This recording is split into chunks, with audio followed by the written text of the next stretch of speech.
next we're going to take our beautiful poinsettias and add them to the wreath. Because silk flowers have wire in these stems, you're going to need a pair of wire cutters to snip that head off of the poinsettia bush. And that gives you your first flower. And so we're just going to attach this to the wreath. Very simple because you have some stem. Start by just poking it in there. And I wouldn't work on permanently attaching them until you know that you've got everything where you want. But oh, look at those colors. They're gorgeous and they work perfectly with this ribbon. I'm so excited. Let's keep going.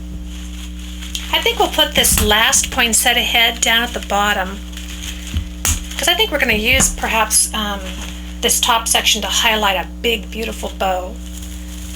So this is perfect and it gives us a nice odd number to work with, 5. It fills in our gaps. Ah, beautiful. So on to the next thing.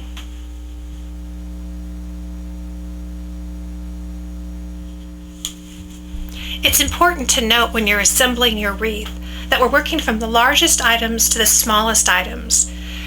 The poinsettias obviously are very large. Our next largest item would be our photographs.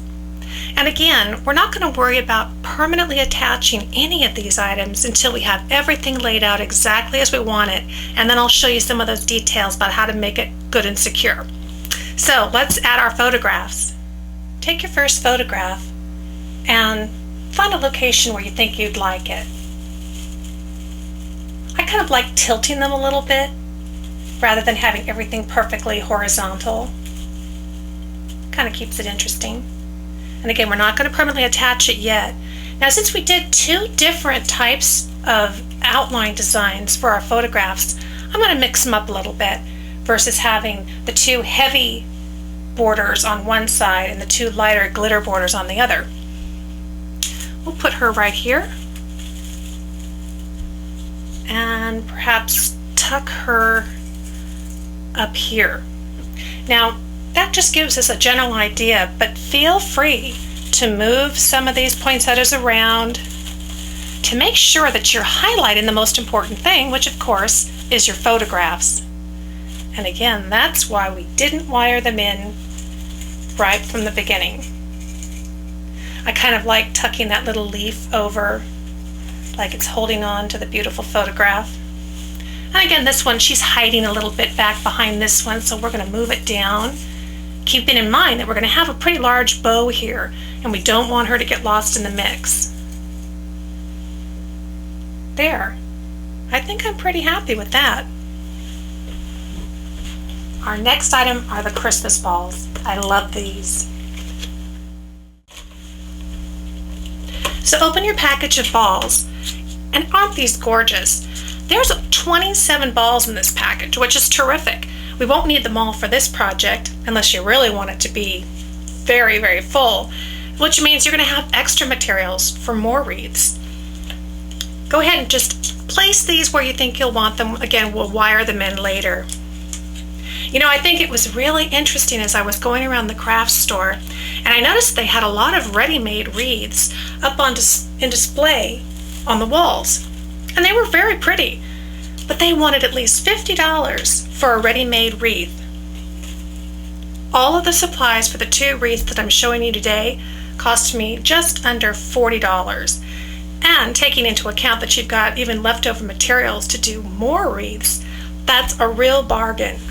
$20 for a custom-made wreath that you did yourself and that honors your ancestors.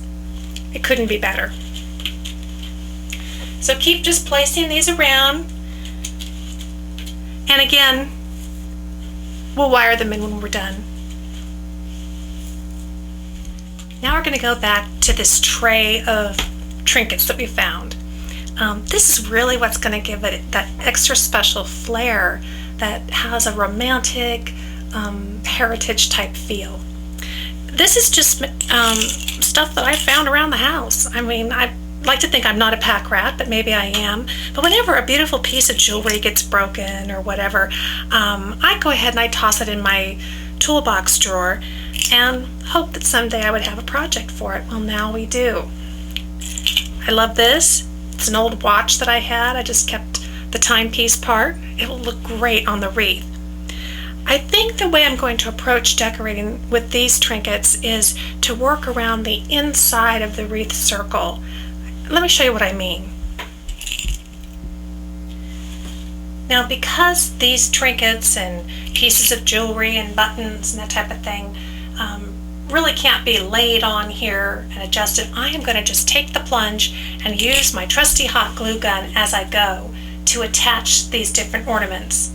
This one's actually really nice because it's a pin and it has the pin on the back. So I can just pin this right to my ribbon.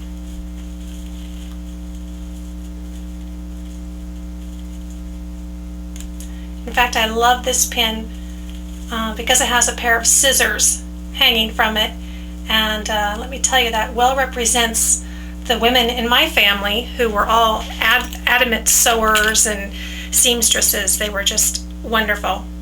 Here's another wonderful piece. Let's see here. I think we can hot glue it on there, and that's why I saved it, was because the pin on the back broke. So I'm just going to put a big old blob. Don't be skimpy on the hot glue on this part, and just set it right on there. It's not only touching the ribbon, it's touching the silk wreath, and I'm really pressing it in there so that it will stay. This is my one chance. So you start to get the idea. What else is gorgeous in here? Oh, I love this. This is actually it's plastic, but it's a gold plastic key. I can't even remember what I bought this for, some other project.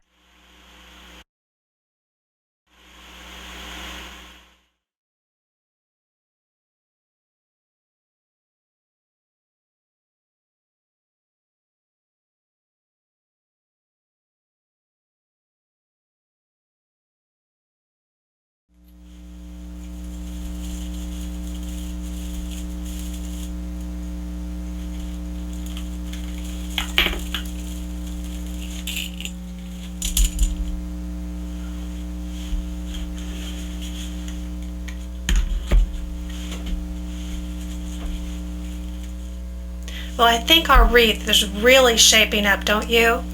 I mean, it's gorgeous. But we need to go back, now that we like the layout, and secure all of the unsecured items so that it will remain this way for many years to come. What I like to use is a floral wire, and you can buy this on a paddle like this at the craft store. And we're just going to need little pieces of this to attach the balls and the different ornaments. So just cut it with your wire cutters. And boy, Christmas balls are just so easy. You can thread it right through like that, and then tuck the wire in through the wreath, and you're going to be twisting and securing from behind the wreath.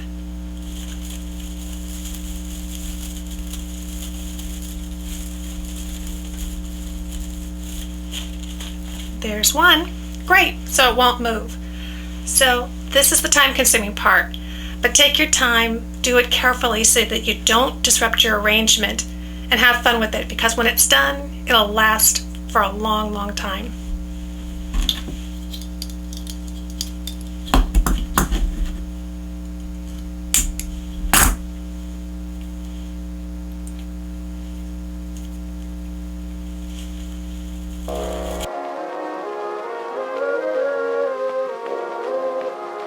For more family history creative projects, or to learn how to research your own family history, go to www.genealogygems.tv.